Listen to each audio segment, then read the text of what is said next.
Dengan Amerika Serikat memicu perpecahan dengan Israel. Israel tegaskan tidak akan berhenti menyerang Lebanon sampai Hizbullah menyerah.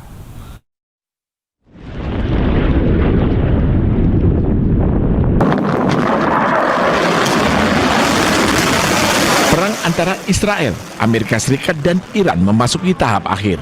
Kesepakatan damai akan ditandatangani pada Jumat mendatang. Amerika Serikat pun meminta Israel untuk tak lagi menyerang Iran dan Lebanon. Namun, kesepakatan ini memicu perpecahan dengan Israel. טוב, הנשיא טראמפ ואני מכירים אחד את השני הרבה שנים. הוא נשיא ארצות הברית, אני ראש ממשלת ישראל. אנחנו הרבה פעמים רואים עין בעין, ויש גם מקרים שאנחנו רואים פחות עין בעין. אני אחראי לאינטרסים הביטחוניים של ישראל, אני עומד עליהם, ואני רוצה להגיד לך איך עומדים עליהם.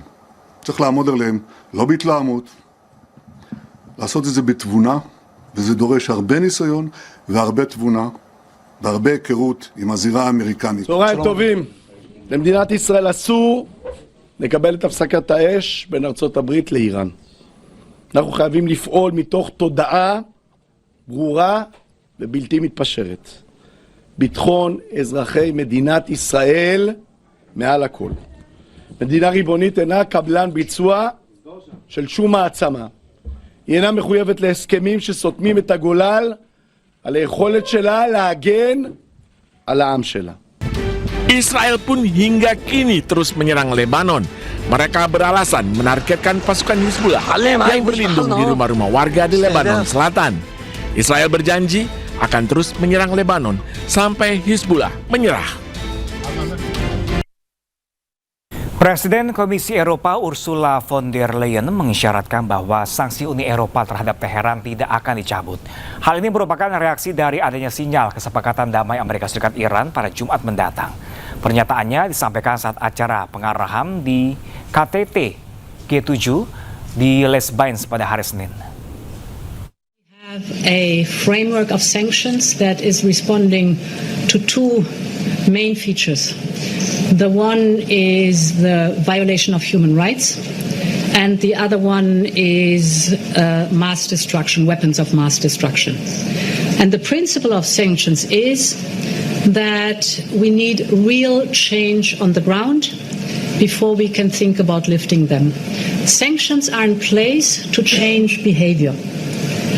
So if behavior is changing credibly and verifiably, then you can lift sanctions. But the other way around is also true. As long as there is no behavioral change, you cannot lift the sanctions because of human rights violation. Sementara itu, juru bicara Kementerian Luar Negeri Iran, Ismail Baqai, tegaskan bahwa menghentikan pertempuran di Lebanon adalah bagian inti dari kesepakatan Teheran dengan Washington. Hal ini disampaikan kedua negara setelah beberapa jam kedua pihak secara resmi mengumumkan kesepakatan untuk mengakhiri perang.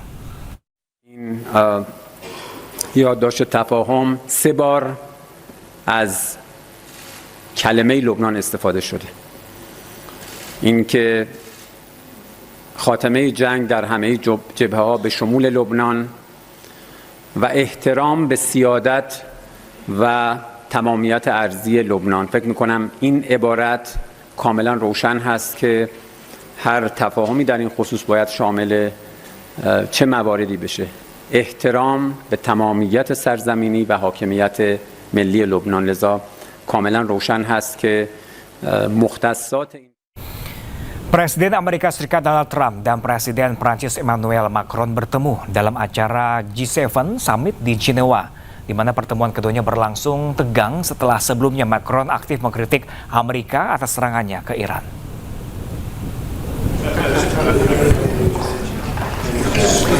Presiden Amerika Serikat Donald Trump dan Presiden Prancis Emmanuel Macron berjabat tangan saat bertemu di acara G7 Summit di Jenewa, Swiss. Jabat tangan keduanya pun berlangsung tegang setelah hubungan kedua negara ini sempat memanas, di mana Presiden Macron kerap mengkritik kebijakan Washington terkait perang di Timur Tengah. Sementara Trump beberapa kali menyindir Macron yang menolak membantu Amerika Serikat amankan Selat Hormuz. Dalam pertemuan ini, Macron memuji langkah Trump yang mencapai kesepakatan damai dengan Iran. Yeah, I wanted to see, to commend President Trump for the celebration yesterday and to welcome President Trump and the ministers and his team for being here in Evian for the G7. I think yesterday was signed a very important agreement, a peace deal with Iran. And it's a very important one because first it will fix the nuclear issue, and it's a very important matter for peace for the whole world.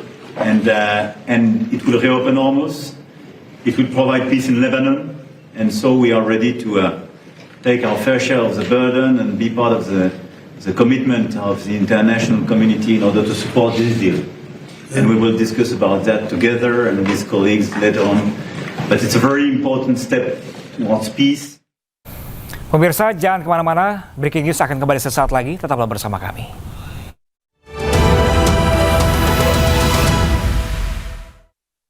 Meninggal dunia dan sejumlah orang lain terluka akibat ditembak tentara teroris Israel di kamp pengungsi Jabalia, Gaza.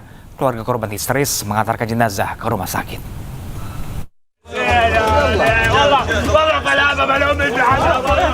Keluarga dan kerabat korban histeris saat menyaksikan anggota keluarganya meninggal dunia secara tragis akibat serangan brutal Israel. 4 warga Palestina dilaporkan tewas dan sejumlah orang lainnya terluka setelah ditembak tentara Israel di kamp pengungsi Jabalia, Gaza. Warga Palestina menentang penjajahan Israel dan mengaku tak tahan lagi melihat korban sipil terus berjatuhan hampir setiap hari.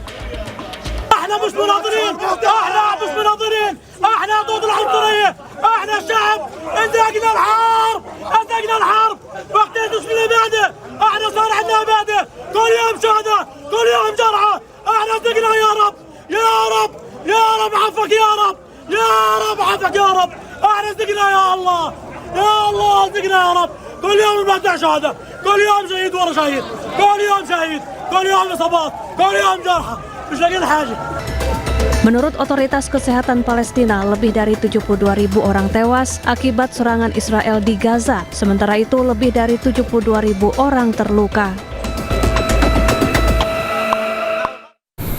Pasukan Israel kembali membongkar paksa rumah-rumah warga Palestina di kota Jenin, tepi barat yang diduduki. Pembongkaran secara paksa di kawasan kota Barta'a, kota Jenin, tepi barat Palestina dilakukan pada hari Minggu. Nampak sejumlah alat berat dikerahkan meratakan rumah-rumah yang menjadi sasaran operasi. Pasukan Israel berdalih menggunakan bangunan yang dihancurkan tidak memiliki izin pembangunan resmi dari otoritas Israel. Dalam sepekan terakhir, sedikitnya 15 rumah di kawasan ini telah dibongkar paksa otoritas Israel.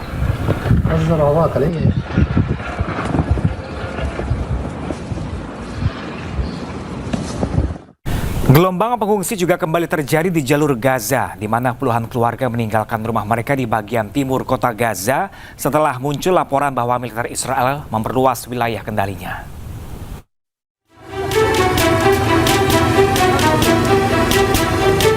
Puluhan keluarga terpaksa mengungsi dari lingkungan Al-Tufah dan Al-Sujayyah di timur kota Gaza. Kawasan Al-Tufah memperlihatkan kendaraan yang dipenuhi barang-barang pribadi meninggalkan wilayah tersebut. Eksodus warga terjadi setelah muncul laporan mengenai perluasan wilayah yang disebut sebagai garis kuning, area yang berada di bawah kendali militer Israel dan membatasi akses warga sipil.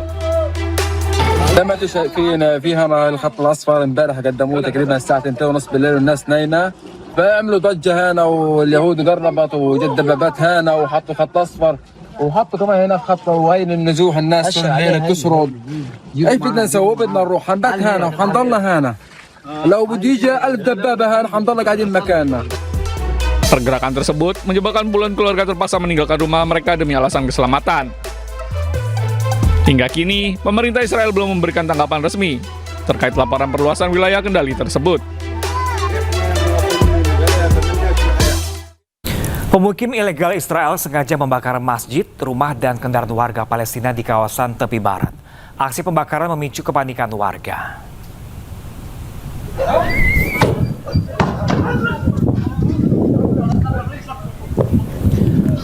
Warga berusaha memadamkan kebakaran Masjid Al-Nur di desa Burkah, Ramallah Utara, tepi barat Palestina.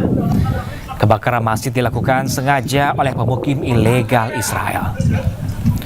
Selain masjid, pemukim ilegal juga membakar kendaraan-kendaraan warga yang terparkir di jalanan. Bahkan pada salah satu kendaraan yang dibakar, masih terdapat pengemudi dan penumpang di dalamnya.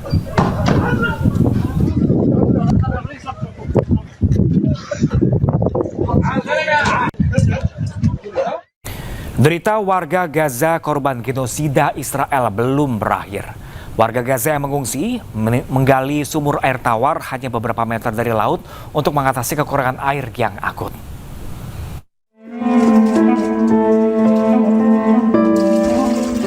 Derita warga Gaza korban genosida Israel belum berakhir.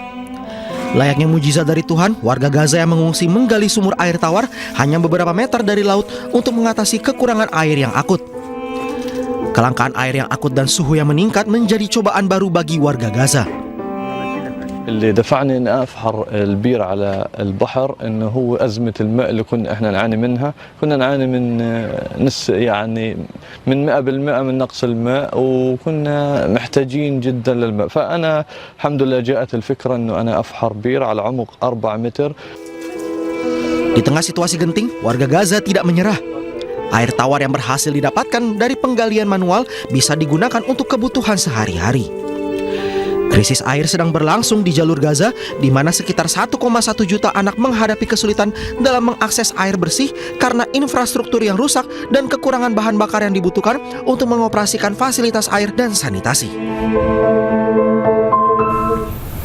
Gencatan senjata Israel ke Gaza dipertanyakan di tengah serangan yang terus digencarkan. Di Belanda, aktivis meletakkan sepatu anak-anak untuk menghormati korban Gaza.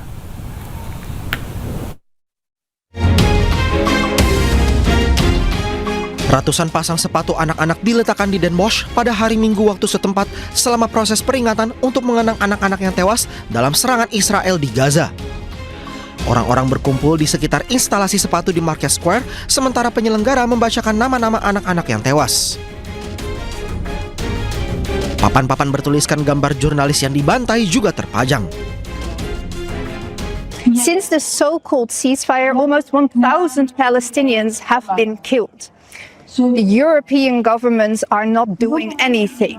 The Dutch government isn't doing anything. So we are calling them out on their complicity. And as people, we are asking to intervene, to put sanctions on the Israeli regime and to stop murdering Palestinian children, their parents, families, and end this genocide.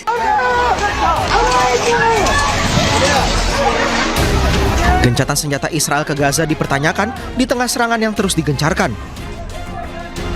Total korban jiwa akibat konflik di jalur Gaza bahkan telah melampaui 73.000 orang dengan jumlah korban luka mencapai 173 juta orang sejak serangan pertama pada tahun 2023. Serangan udara Israel menghantam apartemen di Beirut, Lebanon. 3 orang tewas dan belasan lainnya luka-luka akibat serangan tersebut.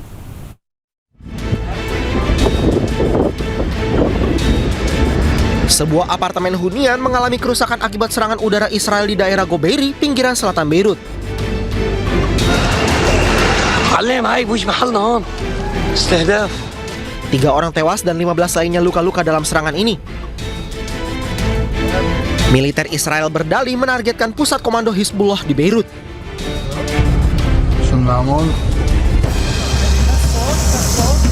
Akibat serangan udara Israel, dinding apartemen runtuh. Serangan itu juga menyebabkan kerusakan parah pada bangunan-bangunan dan toko di sekitarnya. Tim darurat dan personel tentara Lebanon dikerahkan di sekitar lokasi yang menjadi sasaran. Perdana Menteri Israel Benjamin Netanyahu dan Menteri Pertahanan Israel Katz mengatakan IDF melakukan serangan terhadap target Hizbullah di pinggiran selatan Beirut sebagai tanggapan atas tembakan yang diarahkan ke wilayah Israel. Ya pemirsa, demikian breaking news kali ini. Selanjutnya Anda bisa menyaksikan program iNews Breaking Goals bersama rekan saya Anita Dewi. Saya Pram Senjaya pamit undur diri. Terima kasih dan sampai jumpa.